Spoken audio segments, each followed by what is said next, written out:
ஓம் நமச்சிவாய. திண்டுக்கல் ராமசாமி அடிகளார். இப்போ கரந்தமலைக்கு போயிட்டுருக்குறோம். கரந்தமலை போகிற வழி இது தான். ஆளுகள்லாம் போயிட்டுருக்காங்க. இங்கே தான் ஒரு ஐயனார் இருக்குது, ஃபால்ஸு இருக்குது. கரந்தமலைக்கு போயிட்டுருக்குறோம். பாருங்கள், இந்த இடம்லாம் கொஞ்சம்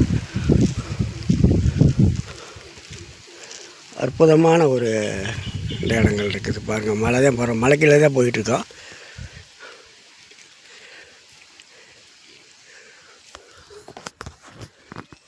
கரந்தமலை